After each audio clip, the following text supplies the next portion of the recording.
వసంత కాలంలో కుహు కుహుల రాగంతో మృదు మధురోహలు మనసున నింపే కోయిల ఈ జ్యోతి మనిషిని నమ్మి మమతలు పంచే కోవెల ఈ జ్యోతి.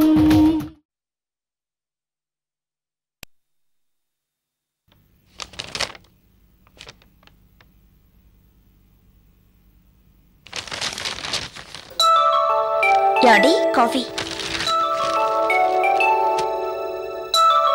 మంజు ఇలా కూర్చో. ఉండండి, లోపల చాలా పని ఉంది. ఆ పని ఎప్పుడు ఉండేదేలే, కూర్చో. ఈ పని ఎప్పుడు ఉండేది కదా. దొరగారు చాలా ఖుషిగా ఉన్నట్టున్నారు. ఏమిటి సంగతి? నేను పెట్టిన లాంగ్ లీవ్ అయిపోతోంది. డ్యూటీలో జాయిన్ అవ్వమని పిలుపు రావచ్చు. మళ్ళీ రంపచోడవరం వెళ్తారా? రంపచోడవరం వెళ్ళని చెప్పాను కదా. ట్రాన్స్ఫర్ ట్రై చేస్తున్నాను కదా. నాకు ఈ ఊర్లోనే పోస్టింగ్ రావచ్చు. ఈ ఊర్లోనా? నిజంగానా? మన అదృష్టం బాగుంటే 99% ఈ ఊర్లోనే, లేదా ఇంకే ఊరైనా వేయొచ్చు. ఈసారి మీరు ఎక్కడికి వెళ్తే నేను అక్కడికే వస్తాను. రంపచోడవరం అయినా సరేనా? ఇక్కడ ఒక్కదాన్నే టెన్షన్గా ఉండడం కన్నా అక్కడ మీతో కలిసి ఉండడం మేలు. ఈసారి నన్ను వదిలి వెళ్తానంటే ఊరుకోను. ఈసారి ట్రాన్స్ఫర్ అవడం అంటూ జరిగితే ఇద్దరం కలిసే వెళతాం. బాధపడకో. ప్రామిస్? ప్రామిస్. లాంగ్ లీవ్ పెట్టానన్న పేరే గాని అస్సలు ఎంజాయ్ చేయలేకపోయాం. అయిపోయిన దాని గురించి ఆలోచించడం ఎందుకు? ఈ 10 రోజుల సెలవులైనా ఎంజాయ్ చేద్దాం. ఆ ఉద్దేశంతోనే టూర్ ప్రోగ్రాం ప్లాన్ చేశాను. కానీ భువనేశ్వర్ గారు చనిపోవడం వల్ల వెళ్ళలేకపోయాం. పోన్లేండి, బాధపడకండి. మంజు, మనం ఎప్పుడు టూర్ ప్రోగ్రాం వేసుకున్నా ఏదో ఒక అవాంతరం వస్తోంది. ఇద్దరం కలిసి టూర్ వెళ్లే అదృష్టం మనకు లేదేమో. ఎందుకు లేదు? వెళ్ళాలనుకుంటే రేపే వెళ్ళచ్చు టూరు.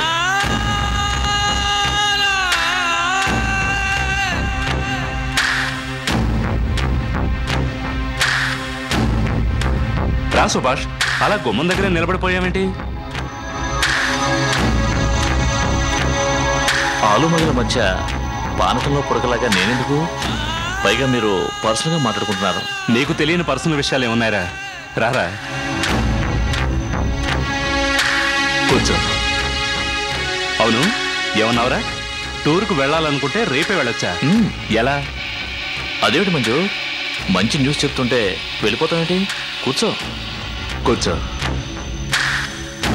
అశోక్, మనం టూర్ వెళ్దామని మనం చెప్పావు కదా, అందుకే నేనే ప్రోగ్రామ్ ఫిక్స్ చేసి టికెట్స్ కూడా రిజర్వ్ చేశాను. మా ఇద్దరికే చేసావా?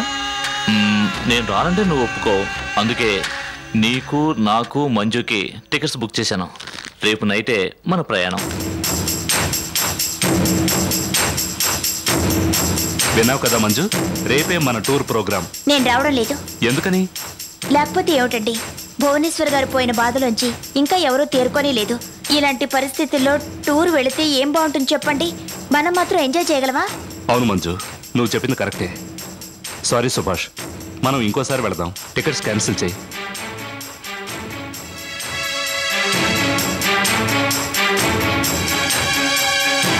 మంజు, టూర్ ప్రోగ్రామ్ క్యాన్సిల్ చేస్తే అయిపోయిందా? ఇక నుంచి నీ జీవితంలో ఏమేం క్యాన్సిల్ అయిపోతాయో చూడు.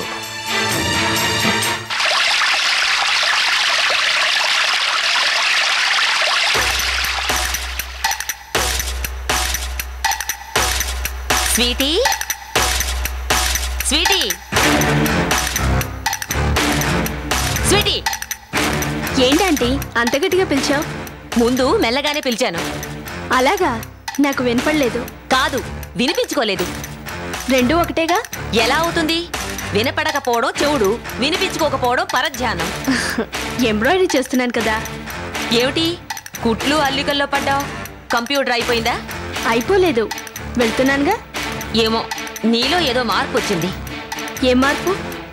హుషారుగా పందెం కోడిలా ఉండే నువ్వు మనుదిన్న పావులా ఉంటున్నావు. అదేం లేదంటీ, ఎప్పట్లానే ఉన్నాను. నేను చాలా హుషారుగా ఉన్నాను. ఎందుకనంటీ? మన శత్రువు భువనేశ్వరి అంతమైపోయింది. నమస్తే మేడం. రా కుమార్, కూర్చో. ఊరెళ్ళి 2 రోజుల్లో వస్తానన్న వాడివి వారం రోజులు మిస్ అయిపోయావు. ఎక్కడికి వెళ్ళావు? పని మీద వెళ్ళాను మేడం. నీకో గుడ్ న్యూస్. ఏమిటి మేడం? భువనేశ్వరికి ఈ భూమి మీద నూకలు లేకుండా పోయాయి. She no more. అలాగా? ఎలా చనిపోయింది? మనమంటే అన్యాయ మార్గంలో వెళతాం కాబట్టి అడుగడుగునా జాగ్రత్త పడతాం. కానీ న్యాయ మార్గంలో వెళ్లేవారు అలాంటి జాగ్రత్తలు తీసుకోరు. ఎందుకంటే వాళ్లకు ధైర్యం ఎక్కువ, శత్రువులు ఎక్కువే. కడుపు మండిన వాళ్ళెవరో లేపేసుంటారు.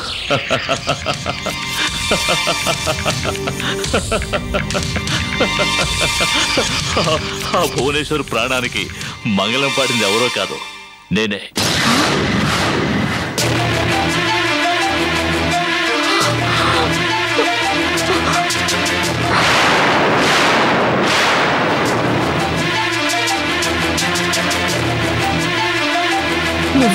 Yes, it's me. భువనేశ్వర్ కూతురు ఇందిర ఏడుకొండల గారు ఆస్తి కాజేసింది కదా, అందుకని ఏడుకొండల గారు ఇందిరను లేపేమన్నారు. నేను ఆ ప్రయత్నంలో ఉండగా భువనేశ్వర్ అడ్డొచ్చింది. అడ్డు తొలగిపోయింది. కుమార్, నువ్వు అసాధ్యుడివే. కొండవీటి చెంతాడంతుంది మన శత్రువుల లిస్టు. అందులో ఒకరు తగ్గినా తగ్గినట్టే.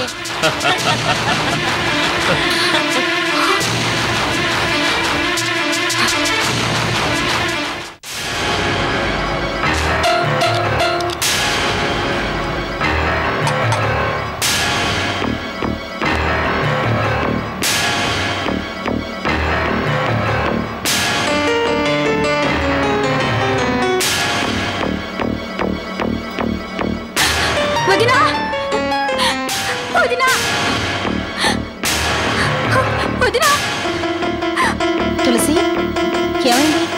ఏమిటమ్మా నీ మొహం అలా ఉందేమిటి?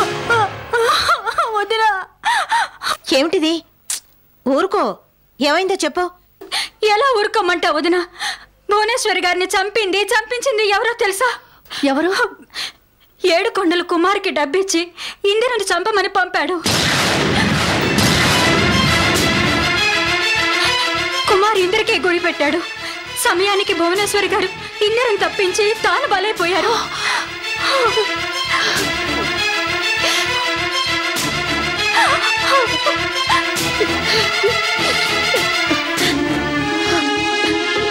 ఇదంతా స్వయంగా కుమార్ వచ్చి పంకజానికి చెప్తుంటే విన్నాను. ఓ మనిషికి ప్రాణం పోయిన చేత కానప్పుడు ప్రాణం తీసే అధికారం మాత్రం వీళ్ళకి ఎవరిచ్చారు? ఓ మనిషికి ప్రాణం పోయడానికి 9 నెలలు మోసి కష్టపడుతుంది ఆడది. అలాంటి ఆడదాని ప్రాణాన్ని ఒక్క నిమిషంలో బలి తీసుకుంటారా? చిచి, ఏ మనుషులు వీళ్ళు? మనుషులు కాదమ్మా, మనుషులైతే ఎందుకు ఇలా చేస్తారు? పేడల్లోనూ పెంట కుప్పల్లోనూ ఉంటాయే, అవి కాదు పురుగులు, వీళ్ళే. అసలు ఆ ఏడుకొండలకి ఎందుకంత పగా ప్రతీకారం? ఇందిర అతని కూతురే కదా, సొంత కూతుర్నే చంపమని పురమాయిస్తాడా? అమ్మా, కొన్ని పక్షులు గుడ్లు పెట్టి వాటిని అవే పగలగొట్టేస్తాయి. కొన్ని పావులు తమ పిల్లల్ని తామే చంపేస్తాయి. అవి పక్షులు, పావులు. అంతకన్నా గొప్పవాళ్ళు కాదు ఏడుకొండ లాంటి మనుషులు. పుట్టి బుద్ధెరిగిన తర్వాత నేను ఏ మనిషి నాశనం కావాలని కోరుకోలేదు. అలాంటిది ఇప్పుడు కోరుకుంటున్నాను. ఆ ఏడుకొండలు సర్వనాశనం అయిపోవాలి. అమ్మా, తిట్లో శాపనార్థాలు ఫలించే రోజులు కావివి. దీనికి ఎవరితో చెప్పి ఎలాంటి యాక్షన్ తీసుకోవాలో నాకు తెలుసు. పద తులసి, వెళదాం.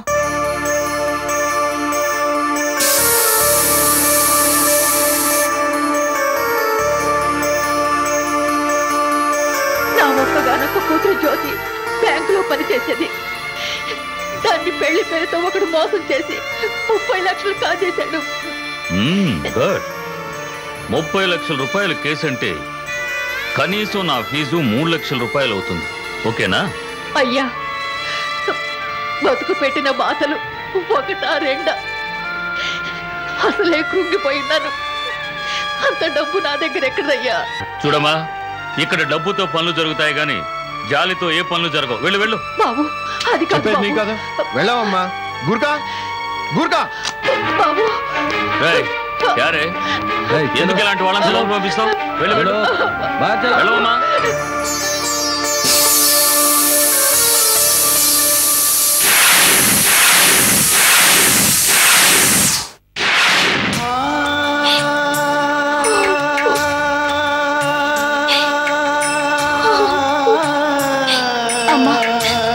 ప్రతి విజయంలోనూ అండగా ఉంటావని అనుకున్న నువ్వు నన్ను ఏకాకిని చేసి వెళ్ళిపోయావా?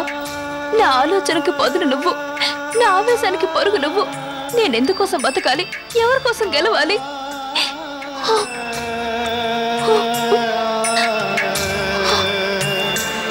ఇందు,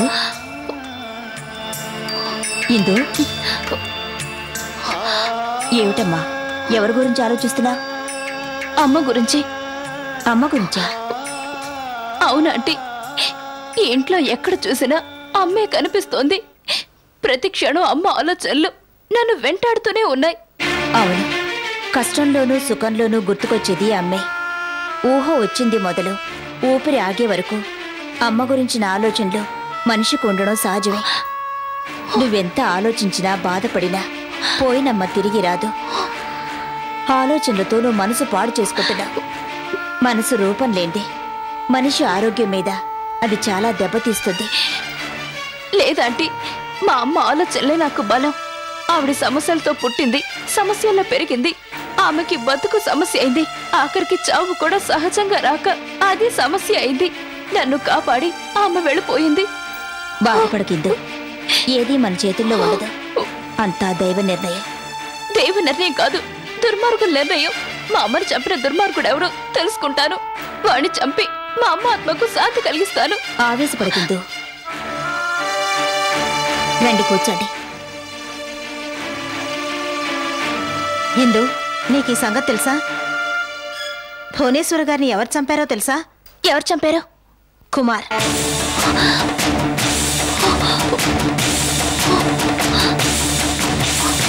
మా అమ్మను కుమార్ చంపాడా? అవునిందు, నిజానికి కుమార్ చంపాలనుకుంది నిన్ను. నీకు తగలాల్సిన తుపాకీ గుండుకు మీ అమ్మగారు అడ్డుపడ్డారు.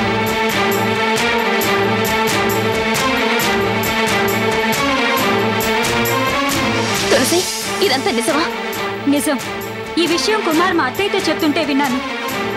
అవునిందు, తులసి ఈ విషయం చెప్పగానే ఈ సంగతి నీకు చెప్పాలని ఇక్కడికి వచ్చాం.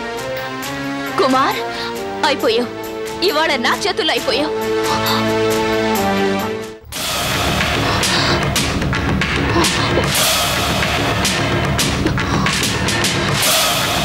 కుమార్, ఈ వేళతో నీ ఆశ తీరిపోయింది. హిందూ, ఏమిటి ఆవేశం? జ్యోతి, నన్ను ఆపుకో. ఇవాళ వాడు నా చేతుల్లో చచ్చిపోవాలి. వదరు. ఇందు, తొందరపడకు. ఇందు, కుమార్ కోసం ఎక్కడని వెతుకుతావు? ఎలా చంపుతావు? ఈ ప్రపంచంలో వాడు ఎక్కడున్నా సరే పట్టుకుంటాను, వాణ్ణి కాల్చి పారేస్తాను. అంటే చట్టాన్ని నీ చేతిలో తీసుకుంటావా? చట్టం చేజారిపోతున్నప్పుడు చేతిలోకి తీసుకోక తప్పదా? అదే తప్పు. కుమార్ మీ అమ్మగారిని చంపాడని నువ్వు అతన్ని చంపి హంతకురాలు అవుతావా? ఇక వాడికి నీకు ఏమిటి తేడా? అవునిందు, మీ అమ్మగారు ఏ సమస్యనైనా చట్టం పరిధిలోనే పరిష్కరించారు కానీ చట్టాన్ని చేతిలోకి తీసుకోలేదు. అలా అని నా తల్లిని చంపిన దుర్మార్గుడిని వదిలేయమంటావా? అలా ఎప్పుడూ అన్నాం. వాణ్ణి చట్టపరంగానే శిక్షిద్దాం. అవును, జ్యోతి చెప్పింది నిజం. ఆవేశంలో తీసుకునే నిర్ణయానికి బలం ఉండదు. శత్రువు బలం తెలుసుకోకుండా అడుగు ముందుకు వేయడం అవివేకం. మా అమ్మని చంపిన వాడెవడో తెలిసిన తర్వాత కూడా చేతులు ముడుచుకొని కూర్చోవడం నా వల్ల కాదు. నిన్ను చేతులు ముడుచుకొని కూర్చోమనడం లేదు, తెలివిగా వ్యూహం వేయమంటున్నాను. ఏం చేయాలో చెప్పండి. ఏం చేయాలో చెప్పేది నేను కాదు, ధర్మతేజ గారు.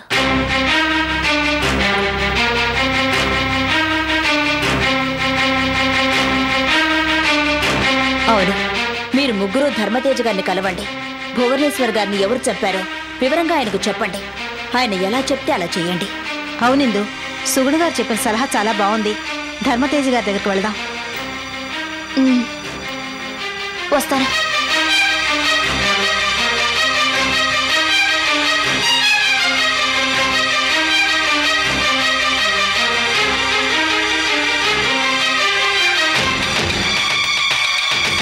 కమిషనర్ గారు, భువనేశ్వరి హత్య కేసు దర్యాప్తు ఎంతవరకు వచ్చింది?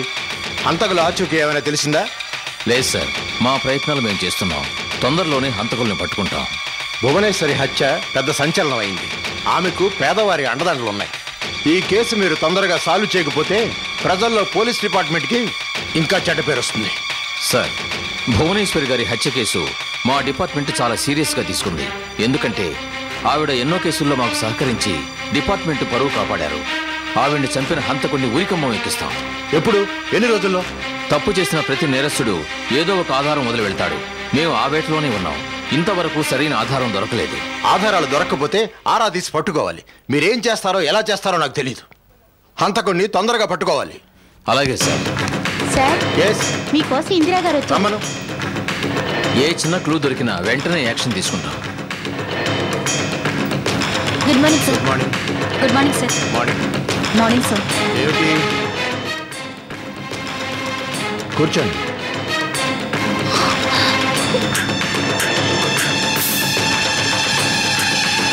ఏమిటి అంతా ఒకేసారి వచ్చారు? సార్, మా అమ్మను చంపిన హంతకుడు ఎవరో తెలిసింది. చెప్పు, హంతకుడు ఎవరు? చెప్తాను సార్. భువనేశ్వరి గారిని చంపిన హంతకుడు కుమార్. కుమారా? అవును సార్, ఈ విషయం నాతో తులసి చెప్పింది. వెంటనే ఈ విషయం ఇందిరికి చెప్పి మీ దగ్గరకు వచ్చాం. తులసి, అసలేం జరిగిందో వివరంగా చెప్పు.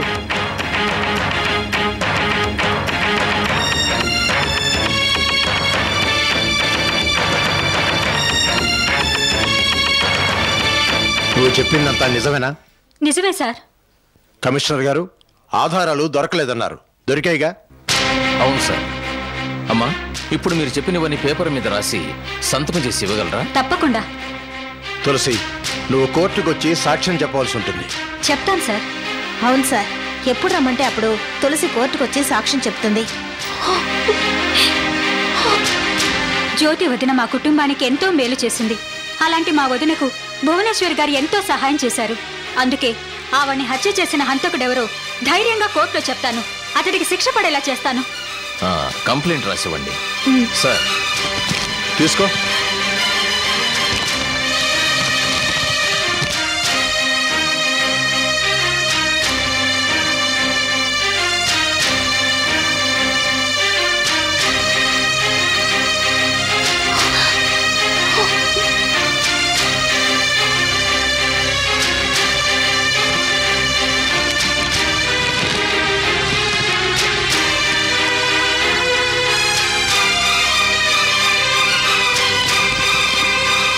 సాక్షి ఆధారం దొరికేగా, వెంటనే యాక్షన్ తీసుకోండి. Do it immediately. Yes sir.